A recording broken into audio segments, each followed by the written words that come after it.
Hey everyone, welcome back to the deep dive. You know that case in Delphi, Indiana? Mm-hmm. The one that had everyone on the edge of their seats for years? Yeah. Well, last week we saw a major development, a guilty verdict in the murders of Abby Williams and Libby German. It was a long time coming. It really was. And you guys have been sending us tons of info on this case. So today we're taking a deep dive into the evidence, the trial, and all the twists and turns that led to this moment. It's a case with a lot of layers to unpack, that's for sure. Absolutely. And if you guys are loving these kinds of breakdowns, hit that like button, subscribe, and let us know in the comments what other cases you'd like us to, deep dive into. All right, so where do we even begin with this one? Right. Well, let's not forget that haunting video from Libby's phone, remember Bridge Guy? It really added to the mystery and fear surrounding the case. But let's rewind for a second and set the scene. Okay, so back in February 2017, Abby and Libby, both teenagers, disappeared while hiking on a popular trail near Delphi. It really was. The next day, their bodies were found, and the community was, well, understandably shaken. Yeah, shaken to the core. Exactly. And Libby's phone, as you mentioned, became a key piece of evidence early on. It contained a video clip of a man walking towards the girls on the trail. Ugh, so creepy. And even more chilling, a voice recording of him saying, "Guys, down the hill." Ugh, that voice recording, it still gives me chills. Investigators released composite sketches based on, witness descriptions, and the search for Bridge Guy became the central focus. Right? It was all over the news. But then, silence. Years went by with no major breaks in the case. It wasn't until October 2022, 5 long years after the murders, that an arrest was finally made. 5 years is a long time. It is. Richard Allen, a local resident, was charged, and the news, it sent shockwaves through the community and honestly, through the entire country. Yeah, I remember seeing it everywhere. It was all anyone could talk about. Absolutely. And it's crazy how they finally connected Allen to the case. Oh. It wasn't some high-tech forensic breakthrough or, a dramatic eyewitness account. Huh. It was a volunteer secretary. A volunteer secretary? Yeah, going through old files. Who stumbled upon his initial report to police? No way. Yeah, apparently it had somehow fallen through the cracks. Talk about a stroke of luck. Or maybe even fate. It really highlights how even seemingly insignificant details can play a crucial role in these complex investigations. But it also, raises questions about how such vital information could be overlooked, especially in such a high-profile case. Right. Like, how does something like that just slip through the cracks? Huh. Especially when it's such a major case. You would think that if, triple-checked everything. Exactly. Now, on to the trial itself. This wasn't some, open and shut case. Both the prosecution and the defense presented compelling arguments. Oh, I bet. It really kept everyone guessing until the very end. So what did the prosecution focus on? Well, they built their case around several key pieces of evidence. One was an unfired .40 caliber cartridge found near the bodies. Okay. Which they linked to Allen's gun through something called tool mark analysis. Oh, interesting. Basically, this technique analyzes the unique markings left on bullets and cartridge casings by a firearm. So, like a fingerprint, but for guns? Yeah, kind of. Right. They argued that this, along with surveillance footage that allegedly placed Allen's car near the trail, pointed to his guilt. Sounds pretty damning. But the defense countered with a strong argument of their own. What was their angle? They emphasized the lack of a direct DNA link between Allen and the crime scene, or the victims. They kind of painted a picture of Allen as a scapegoat, Yeah. Someone who had been swept up in this immense pressure to find the killer. Makes sense. After 5 years, the public was desperate for answers. Exactly. And they argued that his alleged confessions, which the prosecution was relying on heavily, were actually the result of a mental breakdown, induced by prolonged solitary confinement. Oh, wow. That's a whole other layer. It is. And that brings us to a really fascinating, albeit disturbing aspect of this case, the alleged confessions and Allen's mental state. Okay, let's dive into that. So the prosecution presented testimony from prison guards, the warden, and even Allen's own psychologist. All claiming that he confessed. Yeah, all claiming that he confessed to the murders multiple times while in custody. Wow. But the defense countered that, right? They did. They showed the jury video evidence of Allen's behavior in his solitary cell. Oh, no. And it was It was pretty unsettling. He was seen engaging in self-harm, exhibiting erratic behavior, and even consuming his own waste. They brought in a forensic psychologist who testified that Alan was suffering from genuine psychosis, not faking it for, leniency or attention. It makes you question the reliability of those confessions. Right. Like, could someone in that state of mind genuinely understand what they were saying?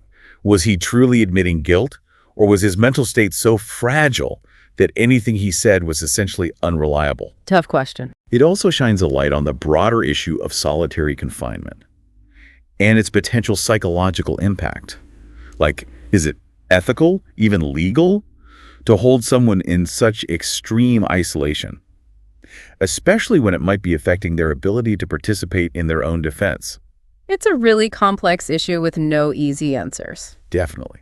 But the Allen case definitely put it front and center in the national conversation. It did. And that wasn't the only twist the defense threw in. There's more. Oh, yeah. Remember Bridge Guy and all those witness descriptions? Of course. Well, the defense argued that those descriptions didn't actually match Allen's appearance. Really? Yeah, suggesting that maybe, just maybe, the wrong man was on trial. Wow. That throws a wrench in things. It does. It really highlights the limitations of eyewitness testimony, which we know can be unreliable and influenced by a whole host of factors. It's true. Memory can be a tricky thing. Absolutely.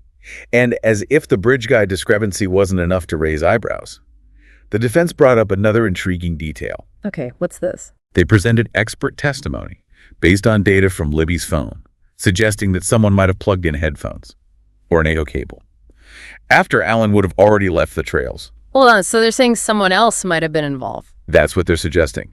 Someone who accessed the phone after the girls encountered Allen on the bridge. It's a detail that, while seemingly small, throws a wrench into the prosecution's timeline. And raises a whole new set of questions. Exactly. Okay, so let's unpack all of this. We have conflicting evidence, questions about the reliability of confessions, the psychological impact of solitary confinement, the Bridge Guy discrepancy, and now this mysterious detail about the headphones or O cable. So how did the jury navigate this tangled web of evidence and arguments to arrive at a verdict?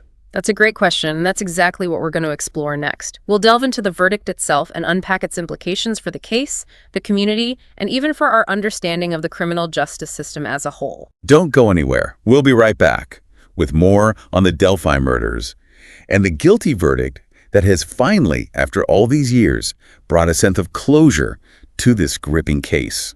And again, if you're finding this deep dive insightful, don't forget to give us a like, subscribe to the channel, and hit that notification bell so you don't miss out on future episodes. We'll see you soon. So after weeks of testimony, mountains of evidence, and, all those twists and turns we just discussed, the jury finally reached a verdict, guilty, on all 4 counts of murder. It was a decision that many had been waiting for a very long time. It really was a long time coming. You could feel the collective sigh of relief, not just in Delphi, but across the country. People have been following this case for years. Absolutely. Invested in the outcome and, hoping for justice for Abby and Libby. For sure. And while a guilty verdict brings a sense of legal closure, it doesn't necessarily answer all the questions. Nope, definitely not. There are still aspects of the case that remain shrouded in mystery, leaving some to wonder if we'll ever have a complete understanding of what happened that day on the bridge. It's true. Like the Bridge Guy issue. Was Richard Allen actually the man captured in that chilling video? That raised valid points about the discrepancies between, witness descriptions and Allen's actual appearance. Yeah. And then there's the detail about the headphones or O cable being plugged into Libby's phone. Right. A detail that just doesn't fit neatly into the prosecution's timeline. It's a reminder that sometimes, even with a conviction, the truth can remain elusive. We piece together fragments of information, we weigh evidence and testimony, but there might always be missing pieces. Yeah. Unanswered questions that linger long after the gavel falls. And for the families of Abby and Libby, this verdict, while bringing a measure of justice, can never truly erase the pain of their loss. Of course not. They've endured years of unimaginable grief, of unanswered questions, of, living with the constant reminder of what was taken from them. Absolutely. Their strength and resilience throughout this whole ordeal has been, truly remarkable. It really has been. They've become advocates for their daughters, for justice, and for keeping their memories alive. Yeah. This case also ignited these broader conversations about some really important issues. The role of technology in criminal investigations, for one. On one hand, Libby's phone, with that video and voice recording, provided crucial evidence that might not have existed in a pre-smartphone era. It's true. But on the other hand, it also revealed the limitations of digital evidence. Right. There's always room for interpretation, for missing data, and for technology to be used, both for and against the pursuit of justice. And then there's the whole issue of solitary confinement, which took center stage during the trial. Yeah. Allen's defense argued that the extreme isolation he endured while awaiting trial contributed to his mental deterioration, calling into question the validity of his alleged confessions. It forced us to confront the ethical and legal implications of using prolonged isolation as a means of, managing inmates. Right. Especially those who haven't yet been proven guilty. It's a conversation that extends far beyond this one case. Absolutely. We need to be asking ourselves, as a society, what price we're willing to pay for security, and whether the potential psychological damage caused by solitary confinement outweighs any, perceived benefits. It's a complex issue with no easy answers. Definitely not. But it's a conversation we need to be having, especially in light of cases like this one, where mental health and legal proceedings intersect. Yeah, for sure. So we have a verdict, a community seeking healing, and these broader issues that continue to resonate. But what about the man at the center of it all, Richard Allen? What led him down this dark path?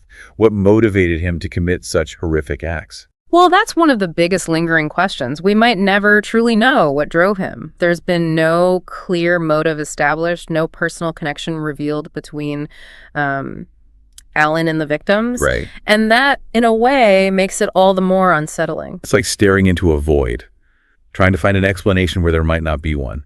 And that lack of understanding, that absence of a clear, why, can be incredibly frustrating, even haunting. But amidst the darkness of this case, there's also a glimmer of hope. We've seen a community rally around one another, offering support, demanding justice, and keeping the memory of Abby and Libby alive. And through their grief, they've also sparked important conversations about safety, about mental health, and about the very nature of justice itself. It's a testament to the resilience of the human spirit, the power of community, and the enduring hope that even in the face of tragedy, something positive can emerge. So while the legal chapter of the Delphi murders might be closed, the echoes of this case will undoubtedly continue to reverberate. Absolutely. And as we move forward, it's important to remember those echoes, to learn from the complexities of this case, and to keep asking the tough questions about our justice system, our mental health support systems, and our responsibility to one another. And for those who have been captivated by this case, who have followed every twist and turn, it's important to remember that the search for understanding, for closure, is a deeply personal one. It really is. And that journey might continue long after the headlines fade, as we grapple with the unanswered questions, the lingering doubts, and the profound impact this case has had on us all. Yeah. The Delphi murders serve as a stark reminder that even in a world saturated with information, some truths remain elusive, some wounds take time to heal, and some stories continue to unfold long after the final verdict is read. So here we are, we've explored the evidence, the trial, the conflicting narratives, and the broader societal issues this case brought to light. It's a lot to take in. It really is. What stands out to you as we try to make sense of it all? Well, I think one of the biggest takeaways for me is the importance of critical thinking when it comes to true crime, especially, in the age of instant information and social media speculation. Oh, for sure. It's so easy to get swept up in the emotion of a case, to form opinions based on headlines and sound bites. But the Delphi murders remind us that truth is often far more complex, far more nuanced than any single narrative can capture. You're so right. It's a reminder to be discerning consumers of information. Yeah. To question assumptions, to consider multiple perspectives, and to resist the urge to jump to conclusions. Absolutely. And this case really challenges that notion of a perfect crime, know. Even with technology, even with meticulous planning, there are always traces left behind, whether it's a stray bullet casing, a digital footprint, or an unexpected witness. And even then, those traces don't always lead to a, clear-cut answer. We're often left with lingering questions, with gaps in the narrative, with the possibility that crucial pieces of information are still missing. The Delphi murders highlight the limits of what we can know, even with a guilty verdict. Yeah. I agree. And speaking of unanswered questions, Yeah. we still don't have a clear understanding of Richard Allen's motivations. What drove him to commit such a horrific act? Was he truly acting alone? Right. These are questions that, may never be fully answered, leaving a sense of unease even as justice has been served. It's the lack of a clear why that I find particularly unsettling. In many cases, there's a personal connection, Right. a history of violence, a motive that, while not justifying the crime, at least, helps us comprehend the darkness within the perpetrator. Yeah. But here, that piece of the puzzle seems to be missing, leaving us with a chilling sense of, randomness, of the potential for evil to erupt without, warning or reason. It's a sobering thought for sure. But amidst the darkness, I think there's also a glimmer of hope. We witnessed a community come together in the face of unimaginable tragedy. They supported one another, they demanded justice, and they refused to let the memory of Abby and Libby fade. Absolutely. Their story, while undeniably tragic, has also sparked these important conversations about safety, about mental health, about the very nature of justice itself. And those conversations, those ripples of awareness, can have a lasting impact, potentially saving lives and preventing future tragedies. It's a powerful reminder that even in the darkest of times, there's always hope. Beautifully said.